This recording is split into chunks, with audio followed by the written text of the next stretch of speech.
Hello दोस्तों, मेरा नाम प्रियंका सिंह राजपूत है। मैं आज आपको जीआईसी हिस्ट्री की जो इंपॉर्टेंट बुक्स हैं प्रीलिम्स के लिए वो बताऊंगी। हिस्ट्री के लिए मैं 3 किताबें आपको रिकमेंड करूंगी। आप उन तीनों को पढ़ने के बाद आराम से पूरा पेपर क्वालिफाई कर लेंगे, बहुत ही आराम से। और ये जो तीनों किताबें हैं उसमें जो 2 हैं वो हैं ऑब्जेक्टिव टाइप यानी कि घटनाचक्र हिस्ट्री, और दूसरी बुक है यूथ पब्लिकेशन की जीडीसी, टीजीटी, पीजीटी, इन सब के पीवाईक्यूज दिए हुए उस किताब में।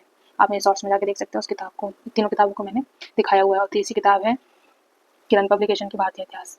इन तीनों किताबों को पढ़ने के अलावा आपको कुछ भी पढ़ने की जरूरत नहीं है। आपसे हाथ जोड़ के रिक्वेस्ट है, आप कोई भी अदर किताब टच ना करें। अगर आप कहानी वाली किताबें या जो मोटी मोटी किताबें पढ़ेंगे तो आप जो ऑब्जेक्टिव सॉल्व करने की टेक्निक को डेवलप नहीं कर पाएंगे। मैं चाहती हूँ कि आप ज़्यादा से ज़्यादा ऑब्जेक्टिव से गुजरें, और उनके भी नीचे हर क्वेश्चन के नीचे जो इन्फॉर्मेशन आएगी उसे आप नोट डाउन करके अलग नोट्स बना सकते हैं टॉपिक वाइज। यानी कि इन तीनों किताबों से आपको जो भी नई इन्फॉर्मेशन मिले, जो आपको लगता है बिल्कुल नहीं, आपने कहीं नहीं देखी, कहीं नहीं सुनी, तो वो आपको नोट डाउन करनी है। इसके अलावा लुसेंट का प्राचीन भारत और मध्य भारत पढ़ सकते हैं, काफ़ी अच्छा दिया हुआ है। उसका आधुनिक भारत बहुत अच्छा नहीं दिया हुआ है, तो आप उसे अगर ना पढ़ें तो भी कोई दिक्कत नहीं है।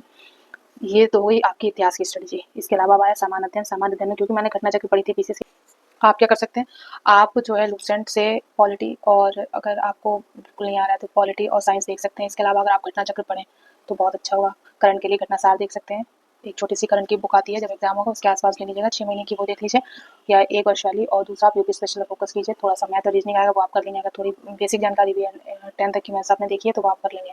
यूपी के 7 से 8 क्वेश्चन आएंगे, इसमें जनजातियाँ हैं, यूपी का जो पॉलिटिकल सिनेरियो है, यूपी की कल्चरल बातें हैं, बहुत सारी चीज़ें आपको देखनी पड़ेंगी। ये सारी हो गई स्ट्रेटजी। इतिहास के लिए मैंने तीनों किताबें बता दी हैं, आप इन तीनों किताबों को पढ़ लीजिए। ये बहुत बड़ी किताबें हैं, मोटी किताबें, आप अब इसे पढ़ेंगे तो आपको 2 से 3 बार रिवाइज करने में काफ़ी टाइम लगेगा। तो प्लीज़ इन किताबों तक स्टक रहिए, और आपको मैं 100%, 100% बोल सकती हूँ कि आपको ज़रूर लाभ मिलेगा, गारंटी से लाभ मिलेगा। सबसे अच्छी बात प्रीलिम्स की है कि ये क्वालिफाइंग नेचर का है। जनरल ओबीसी के लोगों को 40% मार्क्स आने हैं, और एससी एसटी के लोगों को 35% आने हैं। तो पूरे पेपर में आप 40% कैसे कवर करते हैं ये आपकी स्ट्रेटजी पर निर्भर करता है। तो आप इतिहास पर फोकस कर लीजिए, जीएस पे थोड़ा कम करेंगे तब आपके चांस बढ़ जाएंगे। और जीएस में आप अगर फोकस करेंगे तो आपको 7-8 किताबें तो पढ़नी ही पड़ेंगी जीएस की।